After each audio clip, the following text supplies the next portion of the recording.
वो हलचल दिखाई दे रही है आपको भी? और साथ में ये समझना चाहूँगा कि क्या सचमुच जनाधार के मामले में जैसे मध्य प्रदेश में अब दिखाई दे रहा है कि शिवराज सिंह चौहान जो हैं वो उन क्षेत्रों में सभाएं करना उन्होंने शुरू कर दिया जिन क्षेत्रों से राहुल गांधी की पदयात्रा गुजरी है, और वही हाल उधर अगर देखें तो प्रधानमंत्री नरेंद्र मोदी तुरंत चुनाव के दौरान ही कर्नाटक गए थे, तमिलनाडु गए थे प्रधानमंत्री, आंध्र प्रदेश भी गए थे।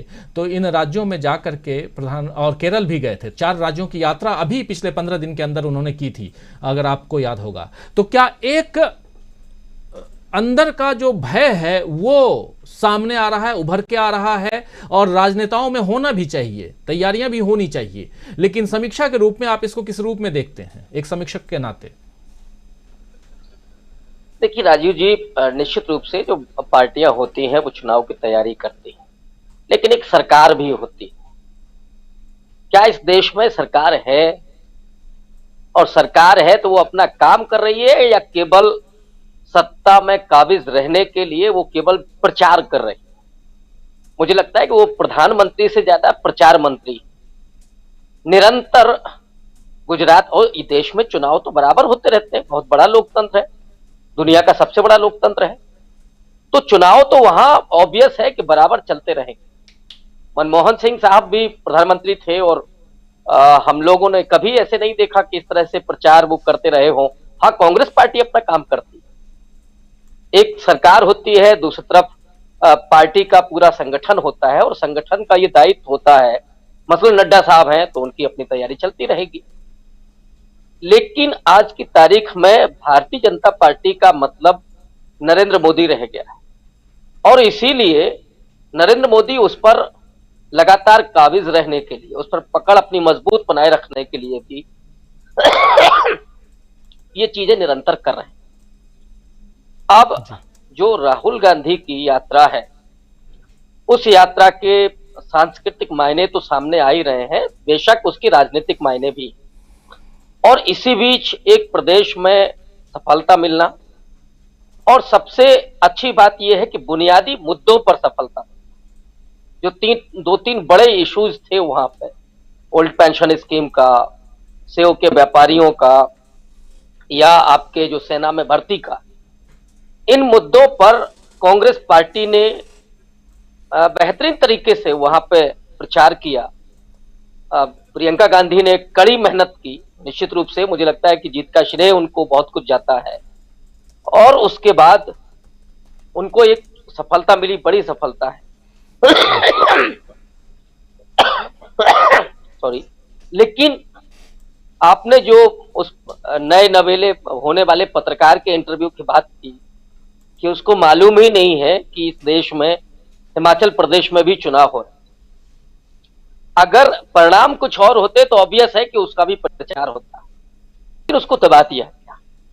ये एक तरफ तो मीडिया की अपनी भूमिका को दिखाता है, और दूसरा दरअसल ये जो समय है वो विजुअल्स का दौर है कि उसमें हम आंखों में कौन सी तस्वीरें झोंक रहे हैं, और आंखों के जरिए पूरा मानस तैयार किया जा रहा है। तो उसमें केवल और केवल भारतीय जनता पार्टी, उसके अपने एजेंडे, और एजेंडा क्या है उसका, अभी यूसीसी का इशू धीरे धीरे आने लगा है। केवल सांप्रदायिक मुद्दे, हिंदू मुस्लिम और जातिगत तमाम, अब आप देखिए कि जेएनयू में जिस तरह के नारेबाजी, जो नारे लिखवाए गए, ऑब्वियस है कि जेएनयू में, चूंकि मैं वहां से पढ़ के आया हूं और मुझे मालूम है कि इस तरह की बदमजगियां वहां कभी हो नहीं सकती। वहां पे ये करवाया जाना, ये जो 2024 की बात की जा रही है ना कि तैयारी चल रही है, बेशक तैयारी चल रही है। जेएनयू में आप इस तरह के जातिगत संकीर्णता और नफरत भरे नारे लिखवाएंगे और उसके बाद फिर उस पर नैरेटिव तैयार करेंगे, हिंदू मुसलमान करेंगे। ये असल में ये तैयारी अनवरत चल रही है, लेकिन जो देश बनाना है उस पर कोई काम नहीं हो रहा है। आप पिछले 8 साल में देखिए, इस देश में, मैं तो आज याद कर रहा था कि प्रधानमंत्री मोदी ने कब से उद्घाटन नहीं किया है। 8 साल में एक प्रधानमंत्री को बहुत सारी संस्थाएं और बहुत कुछ बना करके तैयार कर देना चाहिए। आप याद करेंगे शुरुआती 3-4 साल प्रधानमंत्री मोदी ने बहुत उद्घाटन किए, लेकिन वो 90% से ज्यादा जो काम था वो कांग्रेस के जमाने का था, या जो विभिन्न स्टेट्स हैं उनका काम था। तो अच्छा खासा फीता कट रहा था और बड़ा लाइव चल रहा था। लेकिन पिछले 1-2 साल में अगर आपको याद हो, मुझे याद नहीं पड़ रहा, मैंने कई बार याद किया, कोशिश की, लेकिन मुझे कोई भी उद्घाटन ही याद नहीं आया। इसका मतलब है कि इस देश में हो क्या रहा है? अगर देश का निर्माण नहीं हो रहा है, उसका डेवलपमेंट नहीं हो रहा, तो चल क्या रहा है?